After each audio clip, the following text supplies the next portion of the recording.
how to be strong, Pastor? Spiritual strength is eating His words, living His words. Man shall not live by bread alone, but by the word that proceeds out of the mouth of God. So, how to be strong? You don't remain in infancy.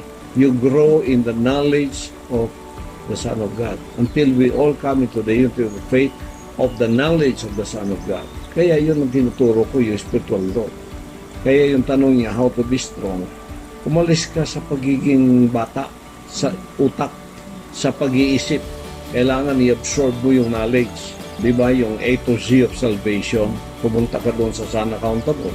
When will you go through the Son Accountable? When you have observed and absorbed all the teachings of the appointed Son, which are really the teachings of Jesus Christ embodied in me, and then go to that level where you don't backslide anymore, where you have decided to follow Him no matter what. Decision natin eh.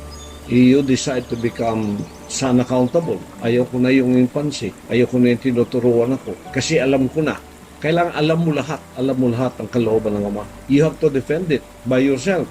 You have to defend it, you have to live by it, and then you have to protect it. Pagka maasahan ka na doon, itataas ka na ng Ama to the Son placement.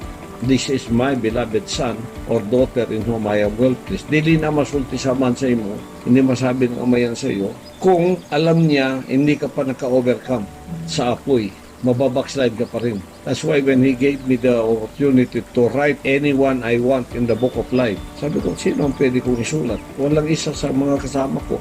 Ako lang ang pwede kong isulat. So, I did not write anyone. Sabi ko naman, sino isusulat ko?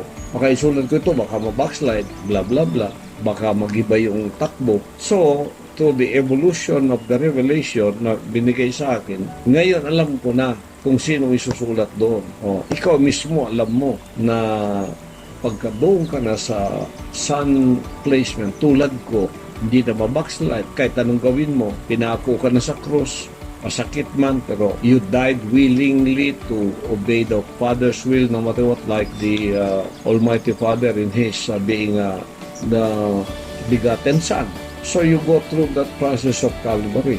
Then, hindi ka na pwedeng matinag pa ng persecution. Wala na ba'y makapaluyan mo? Wala nang makapagpahina sa iyo.